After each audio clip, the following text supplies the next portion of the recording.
Bonjour à toutes et à tous et bienvenue dans ce premier épisode d'Entourloupe dans l'Azimut dans son format DRS, la discussion rapide et succincte. Je suis en compagnie comme toujours de Stéphane. Bonjour Stéphane. Bonjour Antoine. Ça va ? Bah écoute, nickel.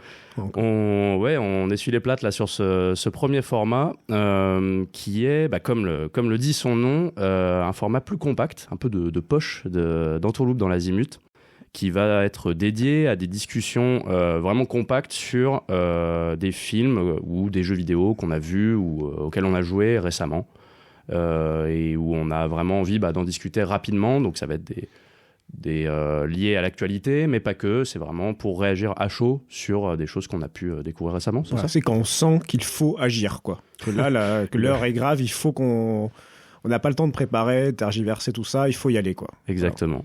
Et lors du précédent épisode, nous avions évoqué la carrière d'une idole. Hein. On embrasse d'ailleurs notre ami Bastien qui était venu parler de Tom Cruise et de Mission Impossible 2. Bastien, on t'embrasse. Ouais. Et on avait évoqué le fait qu'il fallait forcément revenir sur une des sorties de cette année, à savoir Top Gun Maverick, qui est sorti à la fin du mois de mai, au début du mois de juin, en France au cinéma. Et voilà, il fallait absolument qu'on en parle, non, Stéphane ?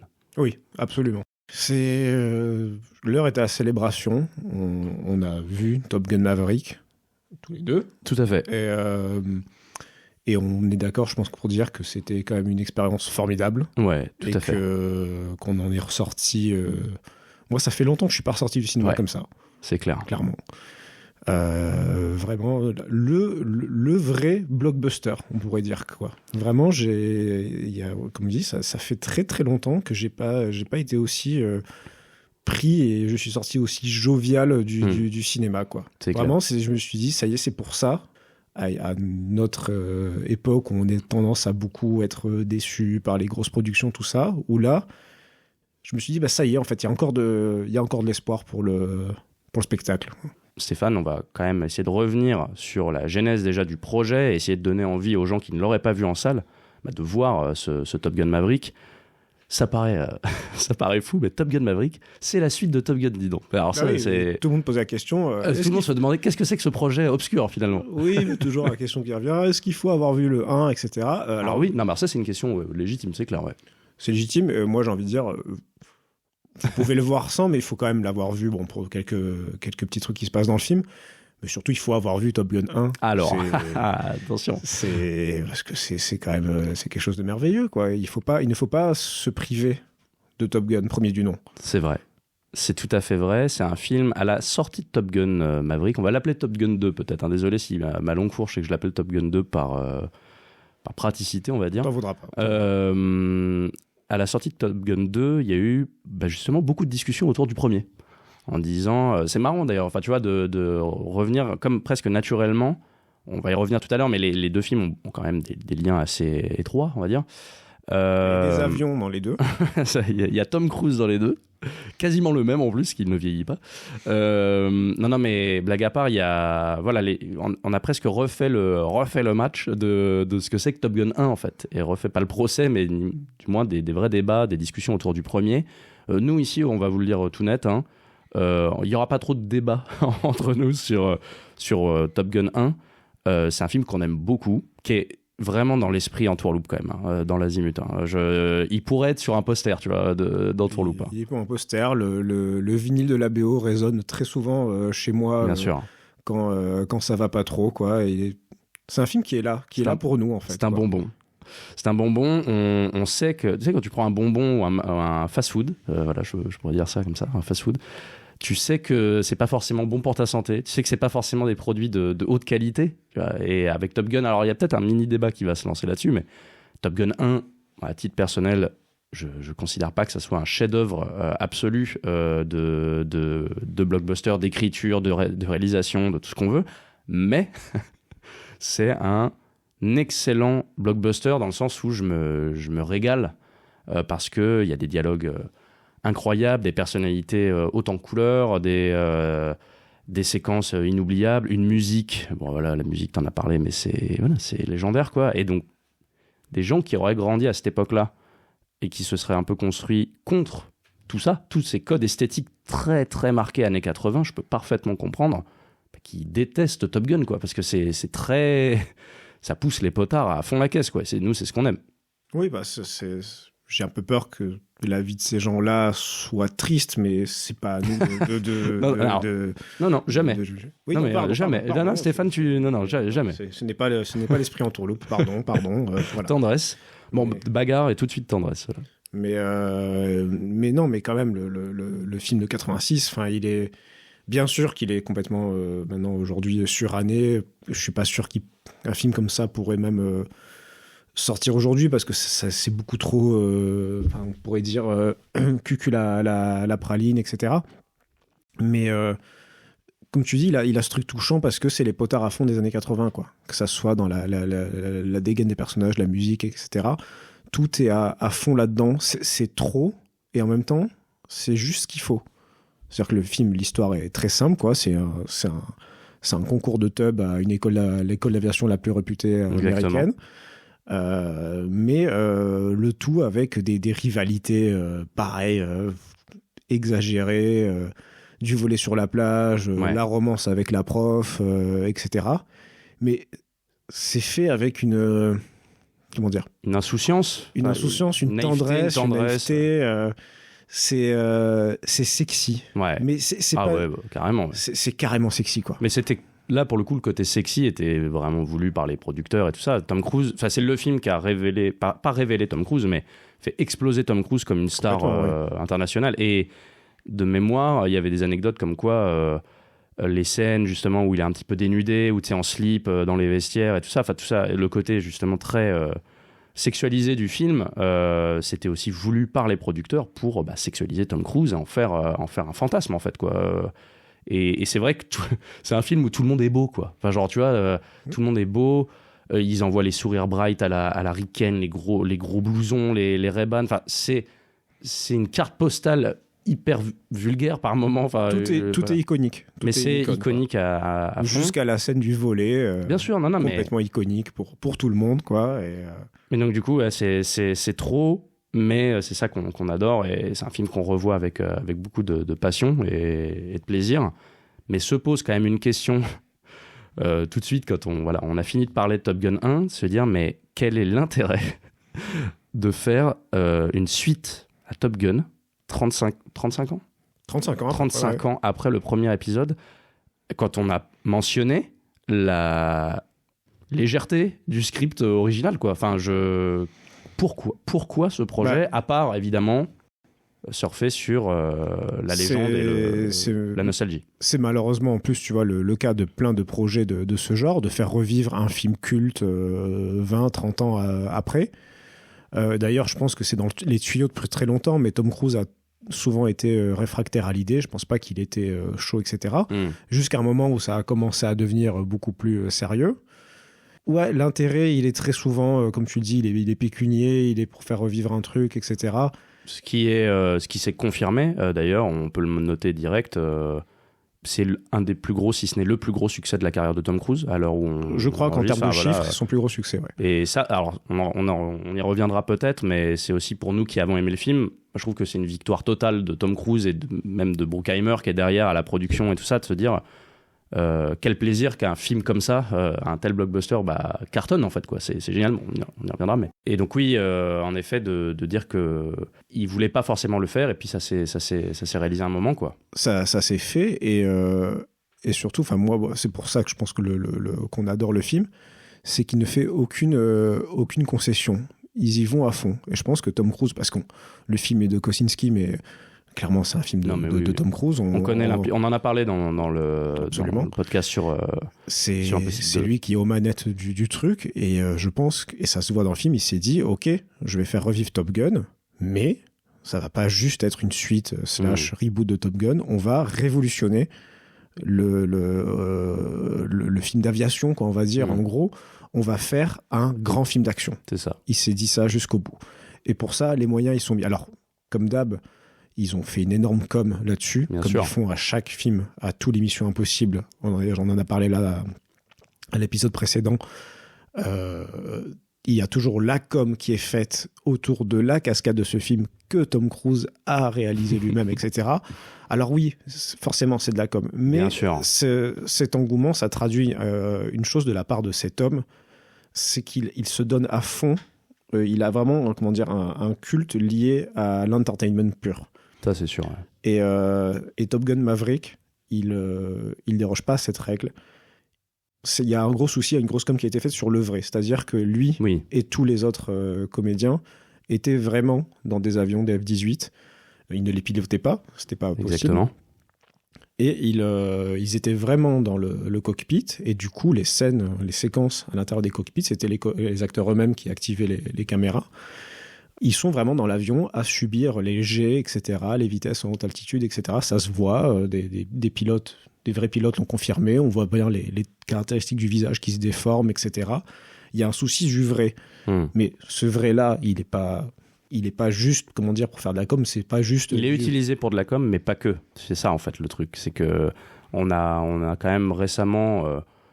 sur ces dernières années, vu qu'il y a beaucoup de voix qui sont élevées contre l'utilisation peut-être abusive de certaines technologies, d'effets spéciaux, etc., certains ont très vite fait quand même de tourner en vrai pour tourner en vrai et en l'utiliser pour la com. Là, il y a quand même, selon nous, un impact très net, on va dire, sur la mise en scène et du coup sur la réaction même épidermique, j'ai envie de dire, sur le spectateur. C'est des plans qu'on n'a jamais vu. Enfin, j'étais galvanisé de voir des images comme ça. À l'heure où on enregistre ça fait déjà plusieurs semaines qu'on a vu le film. Ouais. Moi, le film me reste toujours en tête. Ah, bien sûr. Tu le sais peut-être, mais je l'ai revu. Je l'ai revu. Non, mais pour te dire que ça n'a rien perdu aussi en impact. Sur ce côté-là, justement, on reviendra peut-être sur les petites faiblesses du film, d'écriture, etc., de certaines scènes, de rythme aussi. Mais sur l'impact de ces scènes d'action-là, je pense que c'est quelque chose qui va rester pendant encore de nombreuses années. Et le découvrir en salle était vraiment un cadeau et vraiment un écrin super pour ce genre de film. Je ne doute pas que de toute façon la claque sera aussi là à la maison, quand on le redécouvrira après avoir regardé Top Gun, quand on sera des petits Top Gun marathon. Non mais voilà, moi je pense que vraiment le plus grand plaisir de ce film, c'est qu'il est fait à fond, sans mauvais jeu de mots, il est fait avec le cœur, premier degré, on y va à fond. Alors attention, j'ai fait pas mal de recherches dessus après, il y a de l'utilisation de CG dans ce film. Ouais, bien sûr. Il y a certains modèles d'avions qui ne sont plus en vol aujourd'hui, qui ont dû être faits en CG, etc. Et ça passe sans aucun problème. Mais comme on se disait hors antenne, nous, c'est pas ici que vous allez entendre de la critique des CGI et des nouvelles technologies pour faire de la critique de ces technologies-là. Ce qui compte, en tout cas, c'est comment. Exactement. C'est pourquoi, comment et quel impact va avoir tel choix de technologie, tel choix d'artisanat, d'artifice. On va pas critiquer un effet pour critiquer l'effet, c'est comment il est utilisé. Et en ce sens, le choix des équipes de Tom Cruise et de toutes les équipes de Top Gun Maverick est très pertinent parce que ça se voit tout de suite, Je veux dire, c'est indéniable. Même pour des gens vraiment, tu le vois tout de suite, chez les spectateurs, on va dire des spectateurs plus lambda qui vont plus rarement au cinéma. Il y a un effet waouh quand même. Ça rappelle un peu le jeu vidéo, ça, tu sais, dans certains blockbusters où des gens qui sont pas forcément habitués à jouer à des jeux vidéo fréquemment, mais quand il y a des pierres angulaires un peu qui viennent marquer des sauts de génération ou quoi. Tout le monde peut le reconnaître quand même des gens qui sont pas habitués à tout ça, Il y a des gens, par moment, tu vois un The Last of Us débouler ou quoi, tu fais ah ouais, quand même, là il se passe un truc. J'ai trouvé que il y avait un peu ça avec ce film. Malgré le ton du film qui reste évidemment très militariste et tout ça.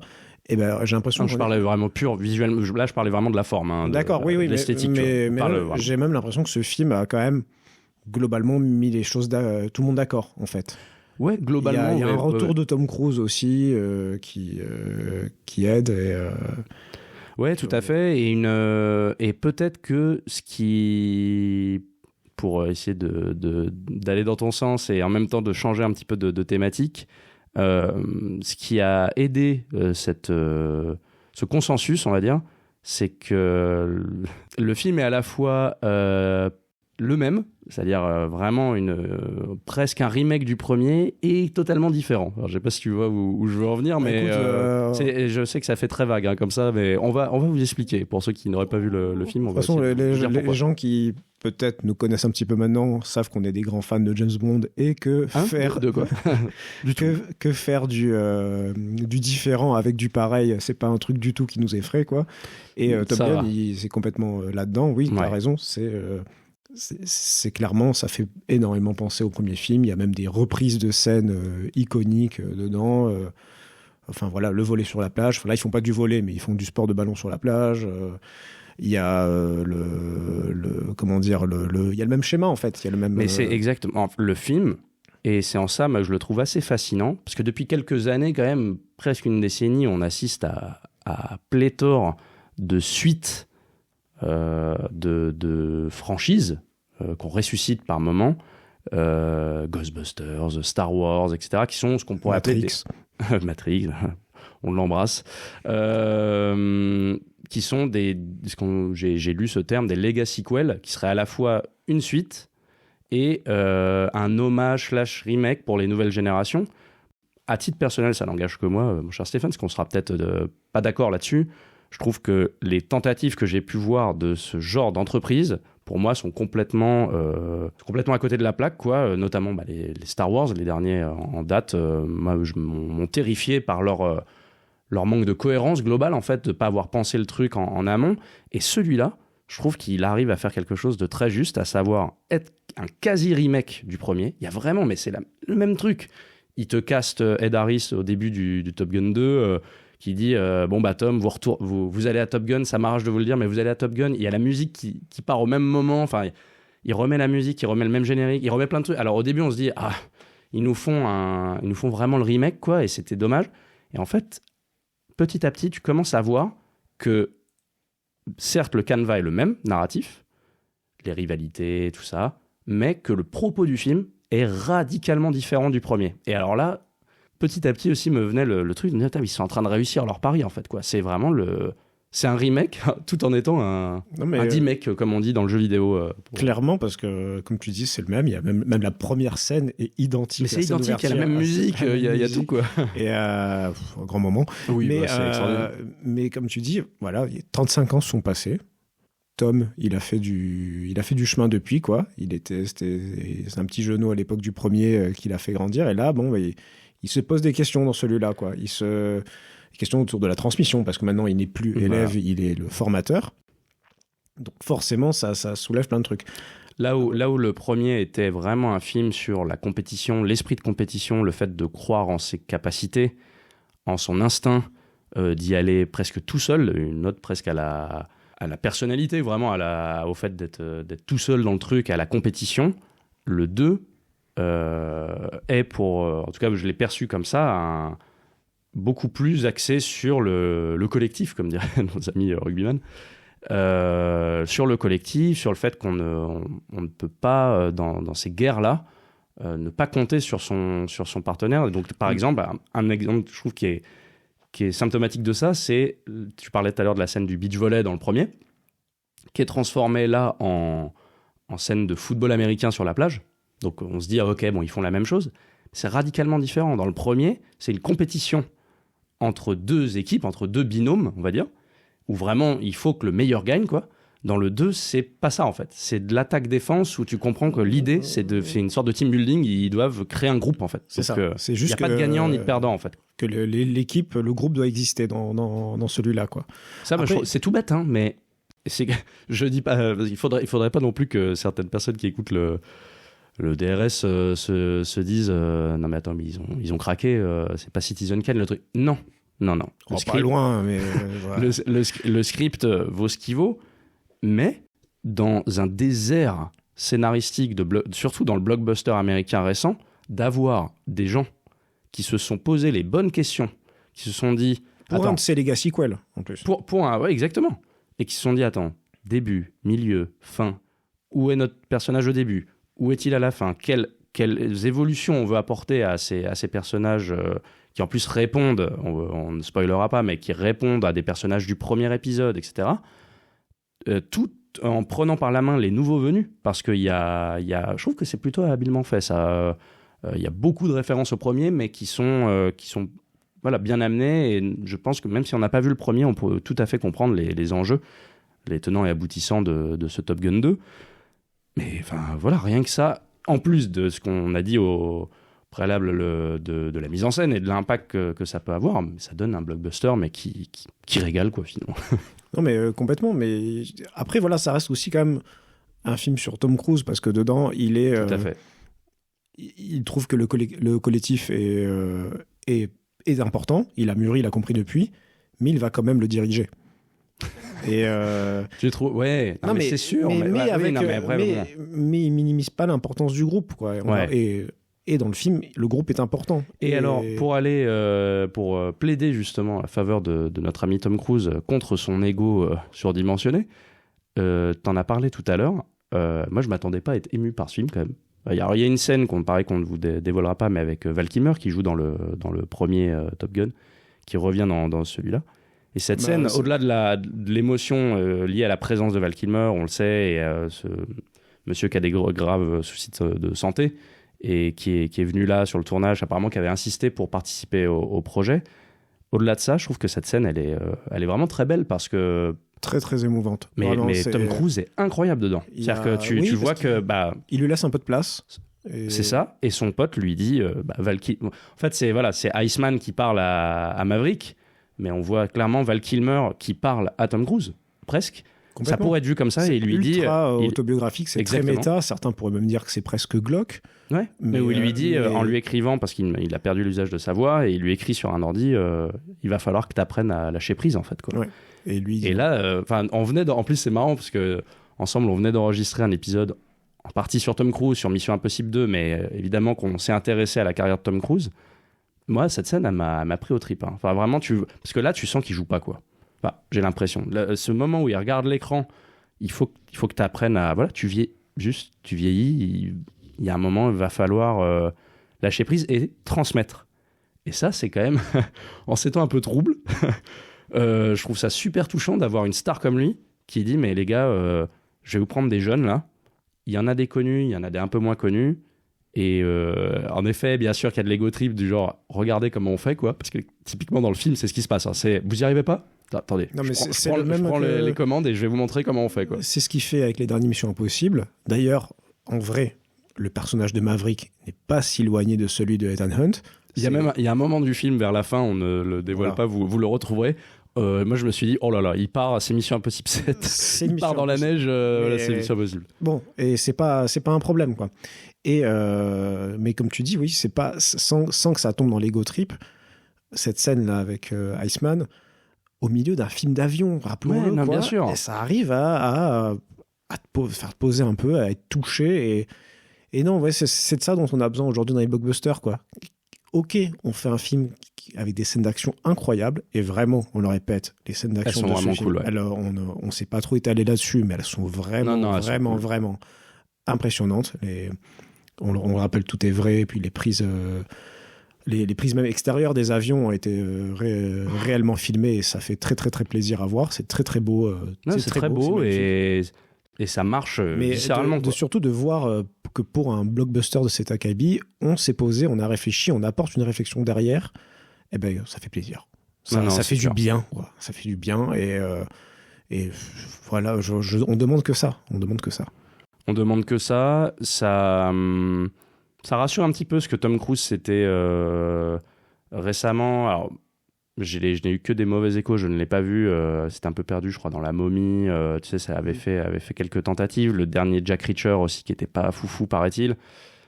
Là, voilà, il revient sur des fondamentaux, on va dire, même de production, tu vois. C'est vraiment, tu sens que c'est quand même un gars, et il l'a répété, je crois, il était invité cette année à Cannes pour des masterclass, etc. Il me semble qu'il disait que c'est un spectateur quand même, Tom Cruise aussi. C'est un dingue de cinéma. C'est ça qui se ressent, et ça fait plaisir. Ça fait plaisir, ça à la fois sourire de revoir ce retour d'engouement pour lui, parce qu'on connaît on a un vague aperçu des affres de sa vie personnelle, et on va pas s'étaler là-dessus. Ça a l'air quand même complexe. C'est complexe. Mais de voir un type complètement dédié à, comme je l'ai dit au tout début de cet épisode, au divertissement. Quoi. Ouais. Il dit, il fait ça pour le spectateur et ça veut dire qu'il pense vraiment.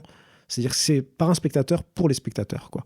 Il se met à leur place et il dit, ok, je veux qu'ils en aient pour leur argent. Ouais. Ça peut paraître un peu pragmatique et matériel, mais c'est ça, quoi. Il a conscience que voilà, qu'il offre un divertissement et qu'il faut le faire bien. Et le faire bien, c'est pas juste mettre des gros moyens, c'est se poser 2 secondes et dire ok, juste réfléchir. Chose que, bon, comme tu dis, tu parlais Star Wars tout à l'heure, on va pas partir dessus parce que voilà. Non, voilà, ça sera un épisode un jour. Star Wars, dans l'année dernière, il y a absolument tout, sauf de la réflexion. Non, ça c'est sûr. Donc non, on a besoin de plus de Top Gun Maverick. Je me permets de nuancer très légèrement ce tableau idyllique, mais vraiment 2 mini nuances. La première, c'est sur le script et on va dire même sur le montage, je dirais du film. À la deuxième vision, j'ai trouvé, si les séquences d'action n'ont rien perdu de leur impact, même quand je dis action, c'est même les séquences de formation, tu vois, les engueulades entre eux, etc. Ça marche super. J'ai eu plus de mal, un petit peu plus de mal à entrer dans les intrigues amoureuses, on va dire. La première fois, c'est passé tout seul. Je trouvais ça un peu sirupeux, mais franchement, ça passe. La deuxième fois, je fais bon, hein, parce que c'est pas, il y a pas forcément la même musique que dans le 1 pour accompagner tout ça, et j'y viens. La deuxième, alors là, c'est le spoil qu'on va peut-être se permettre, ce spoil-là. Il y a pas Take My Breath Away quoi dans Top Gun Maverick. Alors, qu'est-ce qui se passe? Mais il y a Danger Zone. Alors il y a la lourde Danger Zone. Mais alors moi j'étais le premier, comme toi, j'aurais adoré entendre Take My Breath Away. Oui, j'ai hésité à porter plainte ou à faire une. Mais Take My Breath Away, c'est pour moi le morceau lié à Kelly McGillis dans le premier. Non mais la pauvre, elle n'est plus là. Comment ça? Bah si. Elle n'est plus là dans... On l'embrasse, ça va très bien. Elle va très bien, mais elle n'est plus là dans Top Gun 2. En effet, ils ne l'ont pas rappelé. Voilà, ils ne l'ont pas rappelé. Bon, on peut polémiquer longtemps sur pourquoi ils ne l'ont pas rappelé. Mais voilà, remplacé par Jennifer Connelly. Idole, parmi les idoles qu'on embrasse très fort. Voilà, mais voilà, c'était son morceau à elle. Et oui. Elle est plus là. Laissons-lui Take My Breath Away. Non, mais alors, voilà. C'est une très belle manière de défendre ce choix. N'empêche que... Oui, non, mais j'ai pas été hyper emballé par... disons que la BO du 1, comme tu le disais, pour nous, ça restera un truc culte. C'est vraiment... pourrait être la BO d'Entourloupe dans Azimut, quoi. C'est vraiment le truc Danger Zone... c'est Playing with the Boys, je crois, quand il joue sur la plage. Enfin, tout est dit, quoi. Take My Breath Away, évidemment. L'anthem, alors le Top Gun Anthem, on l'entend à des moments incroyables en plus. Bref, voilà, je chipote, je rigole. Non, mais Maverick, après, ça déboîte. Tu vois, même tu n'aimes... tu as du mal avec les mêmes histoires d'amour, mais même celle-ci, je trouve qu'on sent qu'il y a eu un peu de réflexion depuis derrière, quoi. Oui. Il y a un peu quand même une idée de... maintenant, il faut se poser, etc. On en revient à ce qu'on disait sur Tom Cruise. C'est un peu vieux jeu comme réflexion, mais ça montre... écoute, ça montre l'évolution d'un homme à travers les années, et ça reste toujours touchant, en fait, quoi. Exactement. Et ça parle de transmission également, avec la fille de... Voilà, mais après, bien sûr que le scénario n'est pas... c'est pas Citizen Kane, comme tu disais, mais... C'est un peu comme Mission Impossible, ça s'interroge tout simplement. La mission, on s'en fout de l'enjeu, de l'uranium, etc. Bien sûr. Le but, c'est qu'est-ce que ça demande de l'effectuer, comment réussir à l'effectuer, comment on va tous réussir en tant que groupe cette mission qui nous est donnée, quoi. C'est surtout autour de ça que s'articule le film et que pour moi, il marche, quoi. Ça reste un super moment. Et il faut voir Top Gun Maverick, il faut revoir Top Gun Maverick. Moi, je me pose quand même une seule question. C'est comment, expliquez-moi, à tous ceux qui ont été au Festival de Cannes en cette année 2022, où Top Gun Maverick a eu l'honneur d'ouvrir leur festival, comme ils aiment bien faire, d'ouvrir avec un gros blockbuster hors compétition.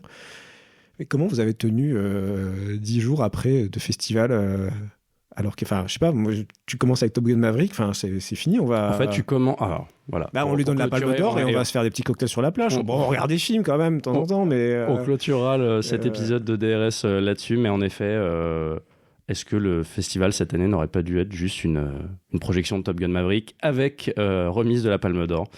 C'était notre coup de gueule. Merci Stéphane pour ce premier épisode de DRS. J'espère que merci à toi. J'espère que l'exercice vous aura plu. Il y en aura très prochainement. Hein. En fait, dès que la pression doit sortir absolument, voilà, il y aura un petit DRS dans l'azimut, quoi.